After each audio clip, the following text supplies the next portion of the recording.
예레미야의 말씀이 이제 끝났습니다. 예레미야의 말씀이 끝나고 우리는 9월부터 이제 열왕기 하의 말씀을 함께 묵상합니다. 오늘은 그 첫날이어서 열왕기 하가 어떠한 배경 속에서 쓰여졌는지를 간단하게 이야기하고 말씀을 한번 나눠보려고 해요. 열왕기는 왕들을 열거한 기록이라는 뜻입니다. 무엇이라고요? 총 이스라엘은 원래는 하나의 국가로 시작했는데 그 이스라엘이 나뉘어지게 됩니다. 북이스라엘과 남유다, 마치 우리나라처럼 북한과 남한으로 나뉘어진 것처럼 나뉘어지게 돼요. 그런데 그 북한에도 왕이 있었고, 북이스라엘에도 왕이 있었고, 남유다에도 왕이 있었습니다. 근데 이렇게 기억하시면 돼요. 북이스라엘에 있었던 왕은 20명이다. 몇 명? 20명. 남유다에도 왕이 있었는데 몇 명이 있었냐면 20명이 있었다라고 기억하시면 됩니다. 원래는 19명 뭐 이렇게 되는데 왕조랑 이런 것들을 섞으면 20, 20으로 생각할 수 있어요. 그런데 하나님께서는 그 20명의 총 40명의 그 왕에 대한 평가를 이 열왕기를 통해서 하고 계시는 겁니다. 그러면서 어떤 왕은 좋은 왕, 어떤 왕은 나쁜 왕, 이것에 대한 기록이 바로 열왕기라는 거예요. 그런데 원래는 한 권의 책이었는데 이것을 번역하다 보니까 양이 너무 많은 거예요. 그래서 이것을 반으로 나눈 겁니다. 그래서 열왕기상, 열왕기하가 된 거예요. 원래는 어떤 책이었다? 한 권의 책이었다. 그런데 분량 때문에 나뉘어진 것이다 라고 생각을 하면 됩니다. 그렇다면 이 왕들을 평가하는 기준이 있어야 되지 않겠습니까? 이 왕들을 평가하는 기준은 무엇이었냐면 많은 것이 아니었어요. 무엇이었냐? 이스라엘의 하나님만을 경배했는가? 왕들을 평가하는 가장 먼저 되는 기준이 무엇이냐? 그 왕들이 하나님만 경배했느냐? 이것을 본다라는 거예요. 그리고 그 다음은 무엇이냐면 이스라엘의 우상을 제거했는가? 그리고 마지막 언약에 신실했는가? 이 세 가지로 그 왕의 삶을 평가합니다. 이 민족을 얼마나 부흥시켰는가, 얼마나 많은 대적들을 물리쳤는가, 돈을 얼마나 많이 모았는가, 아니면 다른 나라들을 얼마나 많이 막고 다른 나라들을 얼마나 많이 점령했는가를 통해서 이 왕은 위대한 왕이야, 그들의 업적을 통해서 이 왕은 괜찮은 왕이야 라고 이야기하는 것이 아니라 모든 평가의 기준은 하나님과의 관계성에 있었다라고 이야기하는 겁니다. 왕의 평가의 기준이 무엇에 있었다고요? 이것이 굉장히 특별한 거예요. 우리는 어떤 사람을 평가할 때 무슨 기준으로 평가합니까? 그 사람의 업적에 대해서 이야기를 하잖아요. 그 사람의 실력에 대해서 이야기하잖아요. 그런데 하나님은요, 실력과 업적이 아니라 하나님과의 관계에만 집중하고 계신다는 것이 매우 중요합니다. 그래서 저는 이 열왕기의 말씀을 우리가 함께 묵상하면서 왕들의 삶을 보면 우리의 삶을 생각하시기를 소망합니다. 옛말에 이런 말이 있어요. 타산지석이라는 말이 있습니다. 타산지석이 뭘까요? 다른 사람의 모습을 보면서 내가 어떻게 살아갈지를 생각하고 저건 잘못했으니까 하지 말아야 되겠다. 반면교사라는 말도 있죠. 이 사람의 삶을 보면서 나는 이렇게 살아야 되겠다. 우리는 열왕기의 말씀을 보면서 내가 하나님 앞에 어떻게 살아갈 것인지에 대한 바른 방향성을 설정하시기를 주님의 이름으로 축복합니다. 오늘 말씀도 보니까 한 왕이 등장해요. 오늘 본문에 등장하는 왕이 누굴까요? 맞아요. 아하시아. 혹시 이 아하시아가 어느 나라 왕이었는지 알고 계십니까? 지금 이 아하시아가 지금 이스라엘은 북이스라엘도 있고 남유다도 있다 그랬잖아요. 북이스라엘. 혹시 몇 번째 왕인 줄 알고 계십니까? 감사해요. 다 아시면 제가 무슨 얘기를 합니까? 8번째 왕이었는데 이 왕의 이야기를 통해서 두 가지만 함께 생각해 보았으면 좋겠습니다. 먼저 첫 번째는 이것이에요. 같이 한번 읽어볼까요? 함께 읽겠습니다. 시작. 이 이스라엘 역사를 보면 왕에 대한 그러한 왕이 됐을 때 해야 하는 일에 대해서 기록한 말씀 구절이 있습니다. 어디냐면 신명기 17장의 말씀이에요. 신명기 17장 14절부터 20절의 말씀을 보면 이스라엘의 왕이 되었을 때 내가 너에게 이것을 요구한다. 너는 이렇게 해야 된다. 즉 왕의 지침서의 말씀이 기록된 게 어디냐고 말씀하시냐면 신명기 몇 장이요? 17장 14절부터 20절의 말씀입니다.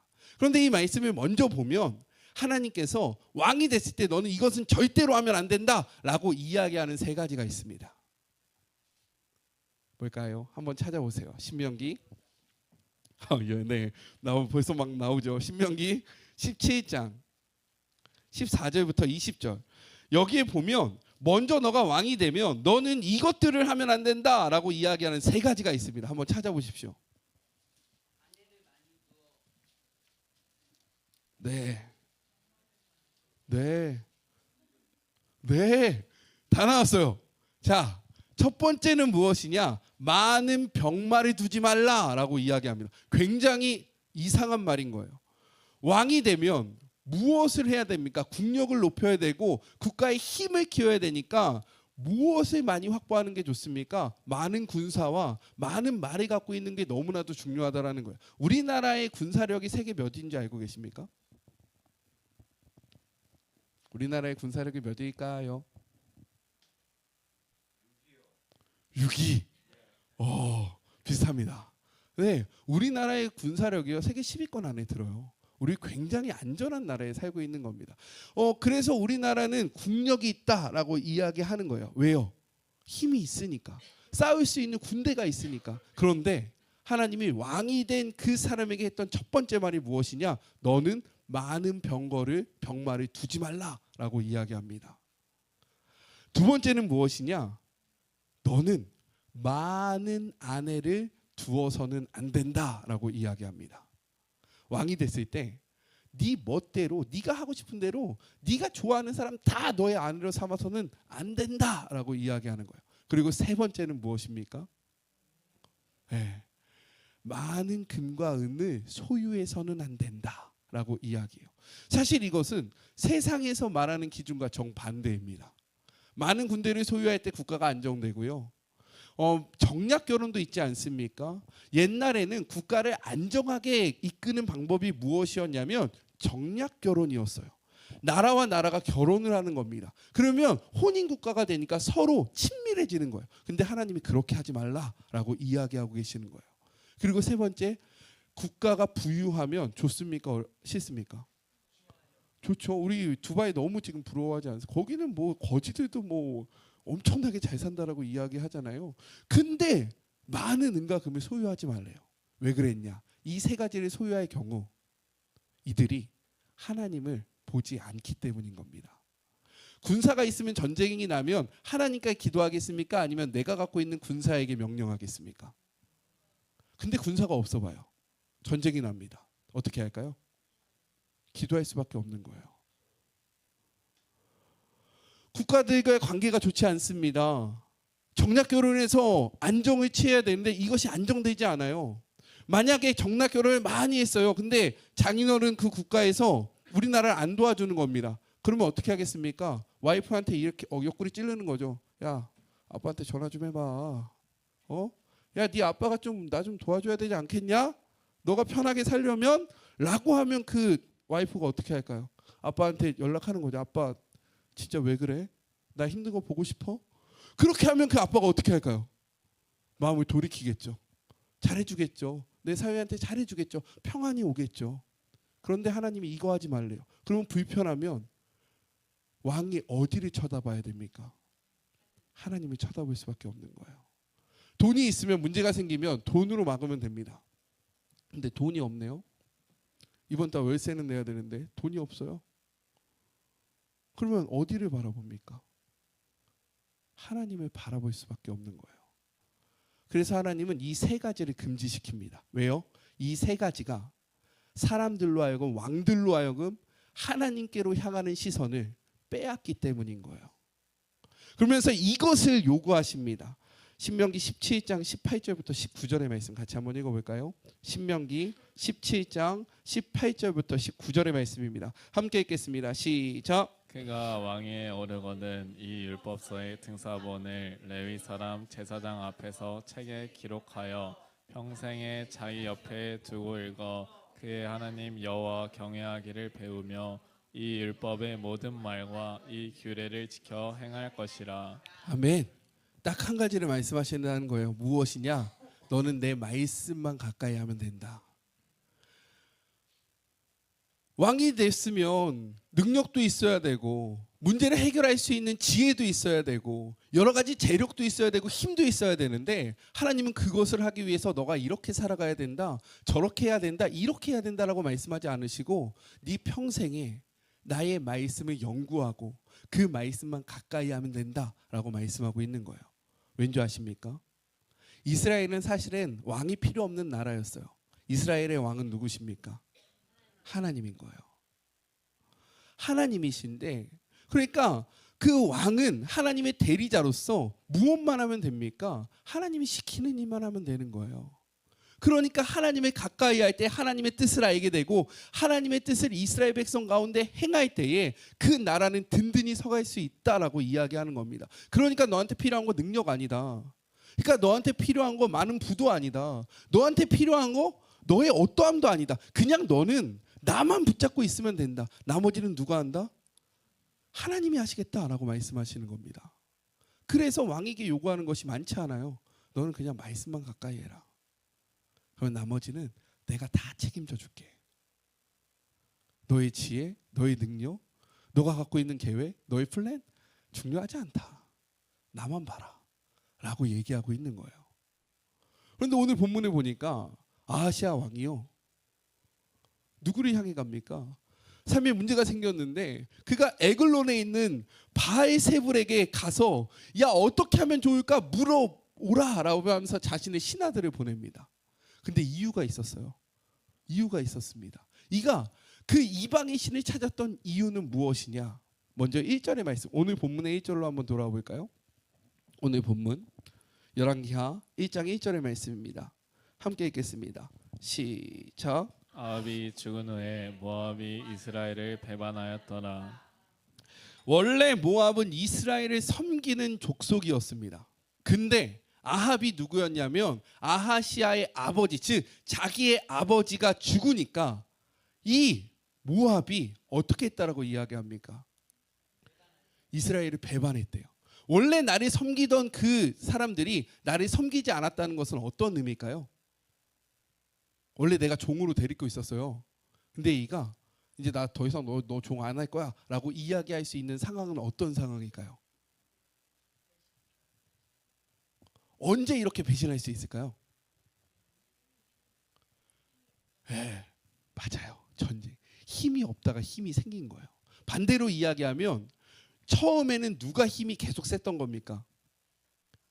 이스라엘이 힘이 셌던 거예요. 근데 이 이스라엘의 힘이 약해지고 이제 누구의 힘이 세진 겁니까? 모압의 힘이 세진 거예요. 그러니까 모압이 목을 높이면서 이야기하는 겁니다. 야, 내가 언제까지 네 종으로 보이냐? 나 이제 네 종 안 해, 임마. 넌 네가 알아서 해. 라고 얘기할 수 있는 이유는 무엇이냐? 이스라엘의 힘이 그만큼 약해졌다라는 거예요. 즉 그들의 국력이, 그들의 위상이 지금 매우 위태롭다라는 것을 보여주고 있는 겁니다. 근데 이때의 왕이 누굽니까? 아하시아예요.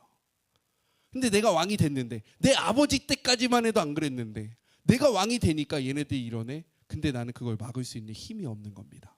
연약해져 있다라는 거예요. 불안할까요? 불안하지 않을까요? 불안합니다. 초조할까요? 초조하지 않을까요? 초조합니다. 내 아버지 때까지만 해도 얘네가 내 종이었는데.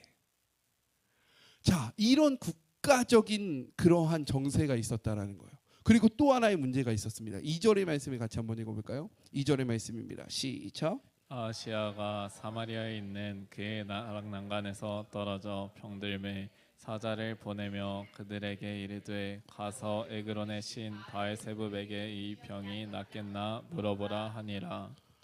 이가 다락에서 떨어졌대요. 근데 다락에서 떨어져서 팔 하나 부러졌을 때 신한테 가서 내가 살 수 있을까 죽을 수 있을까 이거 물어보겠습니까? 아니에요. 그냥 이거 고치면 됩니다. 근데 지금 이가 다락에서 떨어져서 목숨이 위태한 상황이 되었다라는 거예요. 그러니까 아주 육체적으로 어떤 상태입니까? 연약한 상태가 되었다. 그래요. 짐승들도 사자들도 힘이 있지만 그들이 병들고 아프면 어떻게 하는지 아십니까? 어떻게 할까요? 숨습니다. 왜요? 스스로를 지킬 수 있는 힘이 없다라고 판단되니까 그들이 숨는 거예요. 우리도 마찬가지입니다. 몸이 건강하면 뭐든지 할 수 있을 것 같은 생각이 들잖아요. 근데 몸이 아파 보세요. 어떻습니까? 자신감이 막 생깁니까? 뭐든지 할 수 있을 것 같은 그런 능력이 막 생깁니까? 아니죠. 위축되고 주눅되고 염려되고 걱정되는 겁니다. 즉 지금 이 1절과 2절의 말씀은 무엇을 이야기하고 있냐면 아하시아가 심리적으로 그리고 육체적으로 국가적으로 매우 어려운 상황이 되었다라고 이야기하고 있는 거예요. 그런데 우리가 신앙생활을 하다 보면 우리에게도 이러한 시간이 찾아올까요? 찾아오지 않을까요? 찾아오지 않으면 너무나도 좋겠지만 우리가 살아가다 보면 이러한 생각을 가질 때가 이러한 마음을 먹을 때가 생긴다라는 거예요. 근데 그때 중요한 것은 무엇이냐? 누구를 찾느냐에 따라서 내 마음이 어디에 있는지가 분명하게 보여진다라는 겁니다. 이 어려운 상황 속에서 아시아가 생각한 건 누굽니까? 에글론의 신 바알세불이라는 바알세불이라는 그러한 신을 찾게 돼요. 에글론은 누구냐면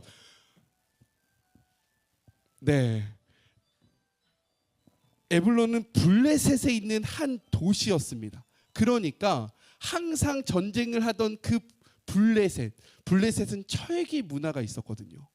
막강한 문화를 갖고 있는 그 민족들이 섬기는 신에게 가서 야, 나 어떻게 할지 좀 물어봐라 라고 얘기하고 있다라는 거예요. 이 말은 무엇입니까? 그의 중심에 누가 있다라는 거예요. 맞아요. 우리는 어려울 때 찾는 그 사람이 진정으로 우리가 의지하는 사람이 되는 겁니다. 우리 성도님들 어렵고 힘들 때 불편하고 내가 싫어하는 사람을 쫓아갑니까? 아니면 내 마음이 편하고 의지할 수 있는 사람을 찾습니까? 누구를 찾으세요? 그렇죠. 근데 이 아하시아의 마음속에는 누가 있었습니까? 이방의 신이 있었다라는 거예요. 그런데 하나님은 왕을 세우면서 무엇이라고 이야기했습니까? 딱 한 가지만 이야기한 거예요. 너의 마음에 나를 둬라. 근데 왜 그런 줄 아십니까? 왜 왕에게 이것을 요구했을까요? 네. 왕에게 왜 이것을 요구했는지가 너무 중요해요. 왜 왕에게 이것을 요구했을까요? 왕은요, 이스라엘의 리더였다라는 거예요. 그러니까 이스라엘 백성들은 누구의 모습을 보면서 쫓아갈까요? 왕의 모습을 보면서 쫓아가는 겁니다. 가정도 마찬가지입니다. 가정도 제가 중독 강의를 지금 준비하고 아마 9월 마지막 주에 우리 교회에서 중독 강의를 한번 하려고 합니다. 근데 그 중독 강의를 할 때 중독에 빠지는 많은 사람들이 무엇 때문에 빠지냐면 가정의 불화 때문에 빠져요. 왜요? 그 가정에서 아버지의 모습을 보면서 자라고 어머니의 모습을 보면서 자라기 때문인 겁니다. 근데 아버지가 중독에 빠져 있으면 그 자녀가 중독에 빠질 가능성이 매우 높아요. 마찬가지로 우리는 누군가의 뒷모습을 보면서 살아가는데 이스라엘이 바라봤던 뒷모습은 왕이었다라는 거예요. 하나님은 그 왕의 모습을 통해서 하나님이 선택하신 그 백성들이 어떻게 살아가야 할지를 보여주시기를 원했다라는 거죠. 그런 막중한 책임감이 있었던 왕이 문제가 생기니까 찾았던 게 누굽니까? 이방신이에요. 그러면 이스라엘 백성들도 문제가 생기면 어디를 향하여 나아가겠습니까? 이방신을 향해서 나아가는 거예요. 그러니까 하나님이 예레미야를 통해서 이렇게 말씀하십니다. 3절의 말씀이에요. 같이 한번 읽어볼까요? 함께 읽겠습니다. 시작. 여호와의 사자가 디셉 사람 엘리야에게 이르되 너는 일어나 올라가서 사마리아 왕의 사자를 만나 그에게 이르기를 이스라엘의 하나님이 없어서 너희가 에그론의 신 바알세불에게 물으러 가느냐. 이 말은 오늘 설교의 제목인 겁니다. 네 삶에 하나님이 없어서 겨우 그것을 의지하고 있냐? 야, 내가 너에게 이것도 주고 저것도 주고 내가 아무것도 아닌 너를 왕으로 삼아서 이렇게 인도했는데 기껏 네가 의지하는 게 그것이냐? 라고 말씀하고 있는 거예요. 그리고 하나님은 오늘 우리에게 이렇게 물어보시는 겁니다. 기웅아, 네 삶에 내가 없어서 네가 의지하는 게 겨우 그것이냐? 우리 사랑하는 성도 여러분, 하나님이 우리에게 이렇게 질문하실 때 무엇이라고 대답하시겠습니까? 너한테 내가 없어서 너가 의지하고 네가 바라보는 게 고작 그거야? 라고 물어보실 때 어떻게 대답하시겠습니까? 이렇게 물으시고요. 하나님이 이렇게 말씀하십니다. 4절의 말씀이에요. 같이 한번 읽어볼까요? 시작. 그러므로 여호와의 말씀이 내가 올라간 침상에서 내려오지 못할지라 내가 반드시 죽으리라 하셨다 하라. 엘리야가 이에 가니라. 하나님을 의지하지 않았기 때문에, 하나님을 바라보지 않았기 때문에 선포되어졌던 말씀이 무엇입니까? 너가 나를 버렸기에 나도 너를 버린다라는 메시지예요. 네가 나를 신으로 인정하지 않기에 나도 더 이상 너를 보호해 줄 필요가 없다라고 말씀하시고 있는 겁니다. 하나님은요, 분명하게 자신의 성품을 이렇게 말씀하십니다. 나는 질투하는 하나님이다. 나는 네가 나 말고 다른 거 바라보고 살아가는 것을 용납하지 않는 하나님이야 라고 이야기하고 계세요.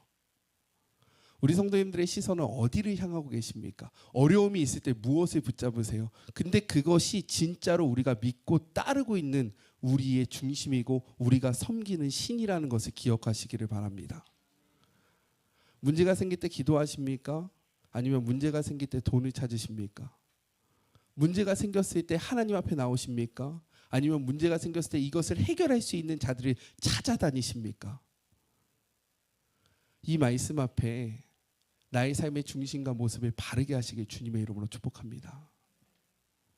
문제의 해답은 하나님께 있는 거예요. 그리고 하나님은 그러기 위해서 우리를 부르신 겁니다. 이것이 언약이잖아요. 나는 너의 하나님이 되고 너희는 나의 백성이 될 것이다. 문제가 생기면 너희들은 나를 찾아야 하고 나는 너희들이 나를 찾을 때 그 문제를 해결해 줄 수 있는 분이다 라고 이야기하는 것이 성경의 메시지입니다. 요즘에 많이 어렵고 힘드시죠? 삶이 답답하시죠? 무너지시죠? 어디를 향하여 가고 계십니까? 문제 속에 무엇을 붙잡고 계세요? 오늘 하나님이 물으십니다. 네 인생에 내가 없어서 너가 의지하는 것이 겨우 그것이냐? 이 질문을 진지하게 받아들이시는 우리 성도님들이 되시길 주님의 이름으로 축복합니다. 그래서 첫 번째 질문이에요. 같이 한번 읽어볼까요? 시작.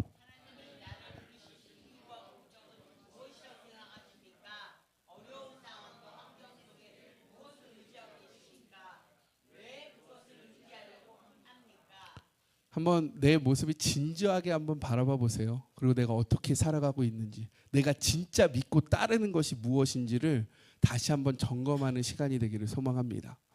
둘째는 이것입니다. 같이 한번 읽어보죠. 시작. 우리가 이 멸망의 말씀을 들었을 때, 자, 엘리야의 이 말을 들은 신하들이 어떻게 하냐면 바로 왕에게 가서 이렇게 이야기합니다. 6절의 말씀이에요. 6절 말씀 함께 읽겠습니다. 시작. 그들이 말하되 한 사람이 올라와서 우리를 만나 이르되 너희는 너희를 보낸 왕에게로 돌아가서 그에게 고하기를 여호와의 말씀이 이스라엘의 하나님이 없어서 내가 에그론의 신 바알세붑에게 물으려고 보내느냐. 그러므로 내가 올라간 침상에서 내려오지 못할지라 내가 반드시 죽으리라 하셨다 하라 하더이다. 분명하게 하나님의 메시지를 듣습니다. 우리가 하나님의 메시지를 들었을 때 해야 하는 삶의 모습은 무엇일까요? 돌이키는 거예요. 돌아서는 겁니다. 근데 아하시아는 어떻게 했는지 아십니까? 이 얘기를 들었을 때 물어봐요. 야, 누가 그랬냐? 누구야? 누가 이딴 소리를 한 거야? 라고 되묻습니다. 그 말씀 앞에 자신의 삶을 복종시킨 것이 아니라 이 말씀이 선포됐을 때, 야, 어떤 놈이 도대체 그딴 소리를 하는 거냐고, 나한테 누가 그렇게 이야기해? 라면서 따졌다라는 거예요. 그러니까 신하들이 이야기합니다. 제가 그 사람의 이름은 모르겠고요, 털이 많았던 사람입니다. 그리고 허리에 가죽띠를 맸었어요 라고 얘기하니까 이 아하시가 바로 뭐라고 얘기합니까? 엘리야구만, 엘리야가 그 헛소리를 했구만 이라고 이야기했다라는 거예요. 그러니까 지금 이 아하시아는 엘리야를 알고 있었습니까? 몰랐습니까? 알고 있었어요. 알고 있을 수밖에 없지 않겠습니까? 왜요? 그의 아버지가 아합이에요. 그의 어머니가 이세벨입니다. 아합과 이세벨과 엘리야 하면 떠오르는 사건 뭐 있지 않습니까? 맞습니다. 850대 1로 맞짱을 떠서 어떻게 됩니까? 이기잖아요. 누가 이깁니까? 엘리야가 이기잖아요. 아빠가 포도밭 사고 싶어서 고민하고 있을 때 그의 엄마가 술수를 써서 포도밭을 뺏었을 때 그것을 정지했던 사람이 누굽니까? 엘리야가 가서 우리 아빠를 혼냈어. 다 알고 있는 거예요. 근데 그 결론이 어떻게 된 건지도 알고 있잖아요. 결국 엘리야 말대로 다 됐어. 우리 아버지는 죽었고 우리 어머니도 개처럼 개가 그 피를 핥아먹는 그 죽음을 겪었어. 그러니까 이는 엘리야가 하나님의 사람이라는 것을 알았을까요? 몰랐을까요? 충분히 알고 있었다는 거예요. 근데 그가 했던 행동은 무엇입니까? 9절 이렇게 이야기합니다. 9절의 말씀 함께 읽겠습니다. 시작. 이에 50부장과 그의 오순사 50명을 엘리야에게로 보내매 그가 엘리야에게로 올라가 본즉 산 꼭대기에 앉아 있는지라 그가 엘리야에게 이르되 하나님의 사람이여 왕의 말씀이 내려오라 하셨나이다. 그가 이 모든 이야기를 한 사람이 엘리야라는 것을 안 순간 어떻게 했습니까? 50부장과 50명의 군사를 보내서 그를 잡아 죽이려고 합니다.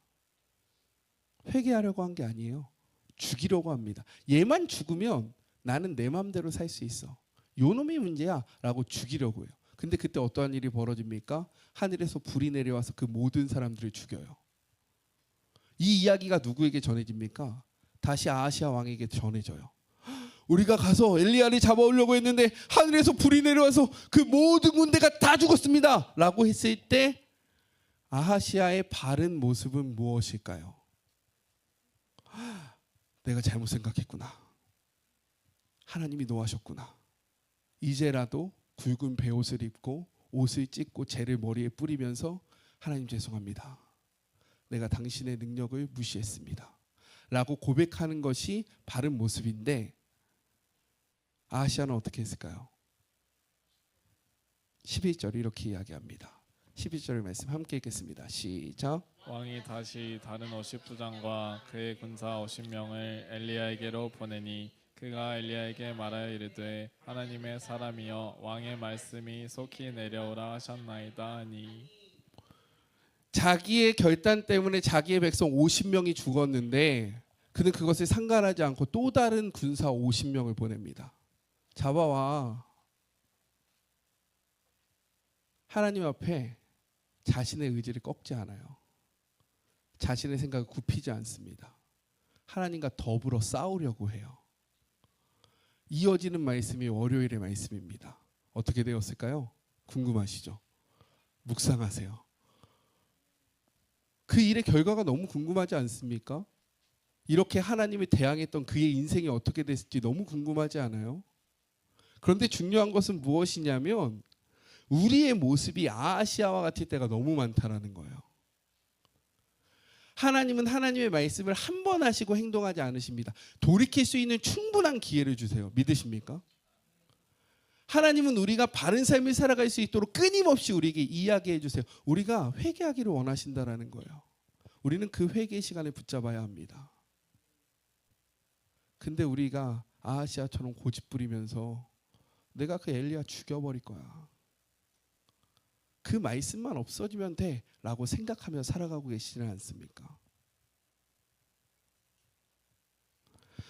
예수님이 이렇게 이야기합니다. 누가복음 5장 32절의 말씀, 신약성경 97절의 말씀이에요. 제가 지금 읽어드리는 말씀들은 표시해 주시고 밑줄 쳐줘서 한번 외워주시면 아니면 잘 보시면 좋습니다. 누가복음 5장 32절의 말씀, 신약성경 97쪽에 있는 말씀입니다. 함께 읽겠습니다. 시작. 내가 의인을 부르러 온 것이 아니요 죄인을 불러 회개시키러 왔노라. 아멘. 우리는 우리가 의인일 때만 하나님 앞에 설 수 있다라고 생각해요. 하지만 하나님은 의인을 부르러 온 것이 아니라고 이야기합니다. 누구를 부르러 왔다라고 이야기해요? 죄인을 부르러 왔다. 내가 그들이 회개하는 것을 원한다라고 이야기해요. 그러니까 우리에게는 기회가 있는 겁니다. 아멘이십니까? 의로워서 하나님 앞에 설 수 있는 것이 아니에요. 내가 죄인인데 하나님이 그 죄인을 불러주시고 돌이키게 하시기 때문에 우리에게는 기회가 있는 겁니다. 그래서 나는 의인이 아니어서 그렇게 살 수 없어요 라고 변명하지 않기를 주님의 이름으로 축복해요. 죄인된 우리를 불러서 우리의 삶을 돌이키시는 것이 하나님의 뜻입니다. 또 이렇게 말씀하세요. 사도행전 3장 19절의 말씀입니다. 사도행전 3장 19절 신약성경 192쪽에 있는 말씀이에요.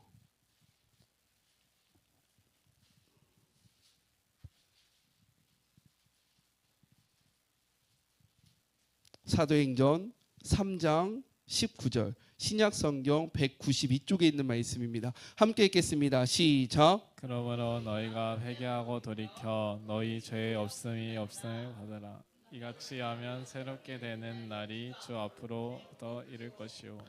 그러므로 너희가 회개하고 돌이켜 너희 죄 없이 함을 받으라. 이같이 하면 새롭게 되는 날이 주 앞으로부터 이를 것이다 라고 이야기합니다. 이 말이 무엇이에요? 회개하면 새 날이 온다라고 말씀하고 있는 거예요. 믿으십니까? 회개했을 때 우리의 삶은 달라진다라는 거예요. 예전과 같지 않다라는 겁니다. 우리는 우리의 삶이 바뀌지 않을 거라고 생각해요. 내가 회개한다고 해서 내 인생이 달라질까? 아유, 난 똑같을 거야 라고 생각하지만 하나님은 분명하게 말씀하십니다. 네가 돌이키면 달라질 거야. 너가 돌이킨다면 새로운 날이 올 거야 라고 분명하게 약속하고 계세요. 아멘이시죠? 그러니 그 말씀을 믿고 돌이키세요.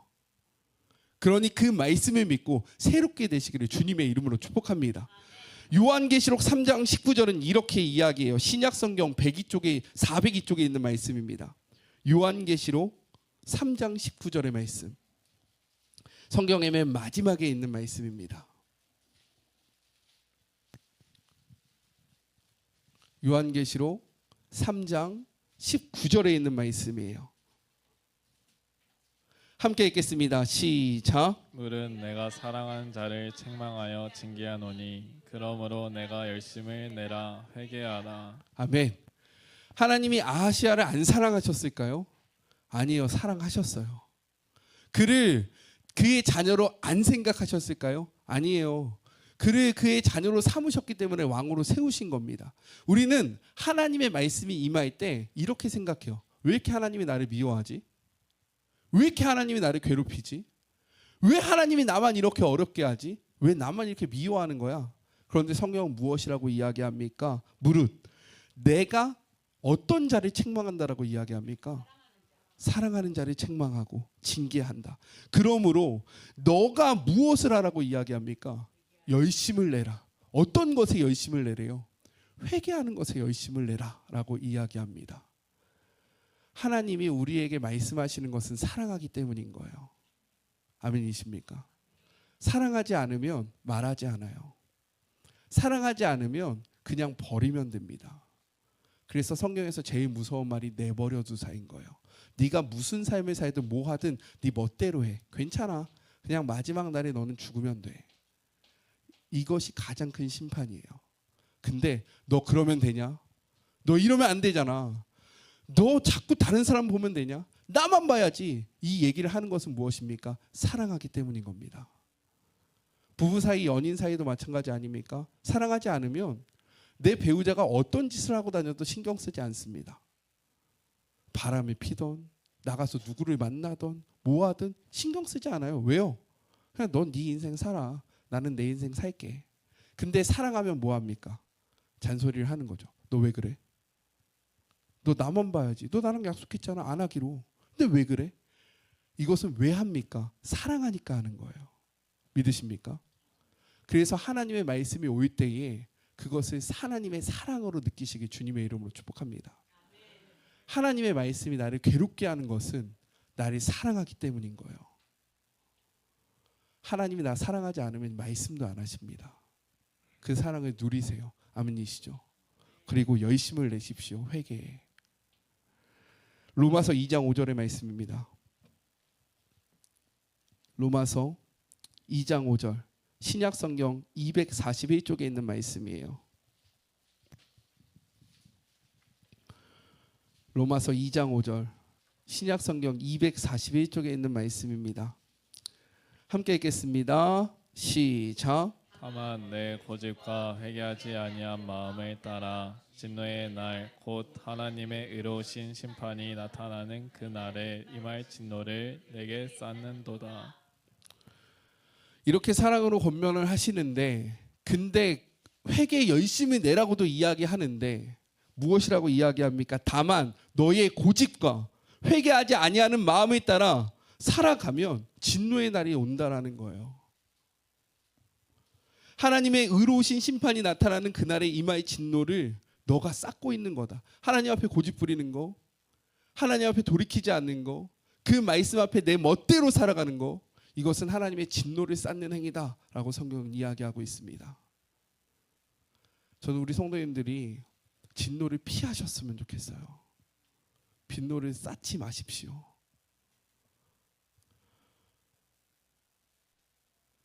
지금 얼굴 표정을 보니까 다들 엄청 근심하고 계세요.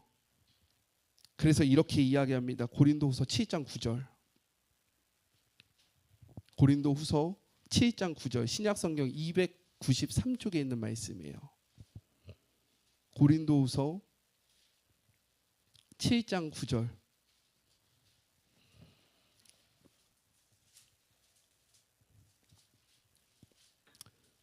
신약성경 293쪽에 있는 고린도후서 7장 9절의 말씀 함께 읽겠습니다. 시작. 내가 지금 기뻐함은 너희로 근심하게 한 까닭이 아니요 도리어 너희가 근심함으로 회개함에 이른 까닭이라. 너희가 하나님의 뜻대로 근심하게 된 것은 우리에게서 아무 해도 받지 않게 하려 함이라. 아멘. 하나님의 말씀이 근심으로 다가올 때가 있습니다. 저는 제가 선포하는 하나님의 메시지가 우리 성도님들에게 근심으로 다가오기를 간절히 소망해요. 왠지 아십니까? 근심으로 다가올 때 회개할 수 있기 때문인 거예요. 근심한다는 것은 지금 이 메시지가 내 삶을 치고 있다는 겁니다. 근심한다는 것은 지금 이 메시지가 내 삶을 자꾸 건든다라는 거예요. 그러니까 내가 근심하는 겁니다. 근데 바울은 이야기해요. 나는 이 근심을 기뻐한다. 왜냐하면 이 근심으로 말미암아 너희가 회개로 나아갈 수 있기 때문이다. 아멘이십니까? 누군가를 근심하게 하는 것, 이것이 기쁜 일일까요? 기쁘지 않은 일이에요. 좋은 얘기하고 그대 귀에 듣기 좋은 얘기 잘 되실 거예요. 하나님이 당신 사랑하십니다. 하나님이 당신 축복하실 거예요. 무조건 잘 될 겁니다. 아우 괜찮아요. 그렇게 살아가셔도 돼요. 그렇게 하십시오. 아유 하나님은 용서의 하나님이시니까요. 마음대로 하세요. 라는 얘기 들으면 기분은 좋아져요. 기쁩니다. 근데 그 말을 들으면요. 내 삶은 바뀌지 않아요. 근데 때로는 그렇게 살면 되겠습니까? 그게 옳습니까? 그게 맞아요? 라는 얘기는요. 우리의 마음을 건듭니다. 우리의 마음을 찔러요. 근데 그 찔름이 우리의 삶을 돌이키게 한다라고 성경은 이야기합니다. 아멘이십니까? 내 귀에 듣기 소리가 나를 구원으로 인도하는 것이 아니라 때로는 나의 마음에 근심을 주는 이 메시지가 나를 생명으로 이끌어 간다라는 거예요. 그래서 많이 근심하세요. 제 메시지를 듣고 많이 씨름하세요. 불편함을 느끼십시오. 그리고 돌이키세요. 하나님 앞에 돌이키시길 주님의 이름으로 축복합니다. 근심할 때 돌이킬 수 있어요. 근심할 때 주의 말씀으로 나아갈 수 있습니다. 마지막 베드로후서 3장 9절의 말씀이에요. 베드로후서 3장 9절 신약성경 387쪽에 있는 말씀입니다.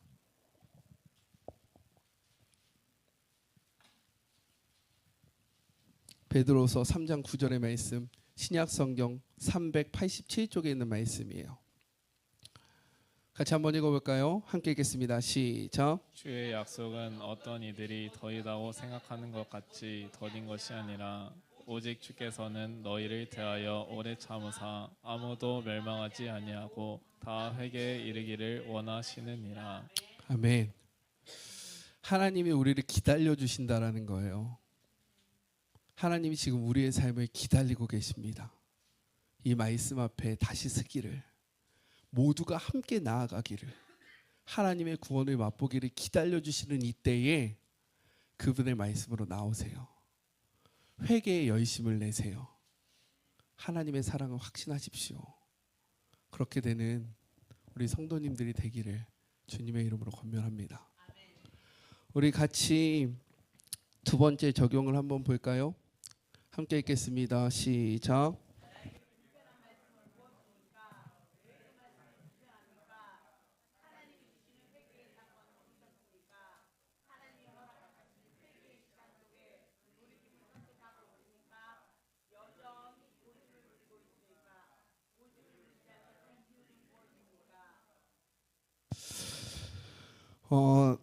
우리에게 불편한 말씀은 무엇이냐면 내가 들어야 하는 하나님의 말씀입니다.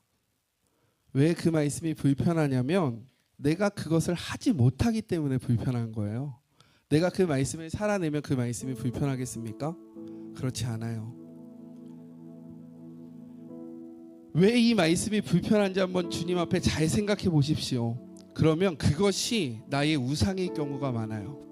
내가 놓치지 못하는 것, 내가 하나님보다 더 사랑하는 것, 내가 하나님보다 더 의지하고 있는 것이 그것일 때가 많습니다.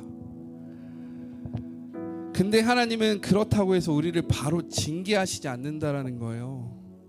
돌이킬 수 있는 충분한 시간을 주십니다.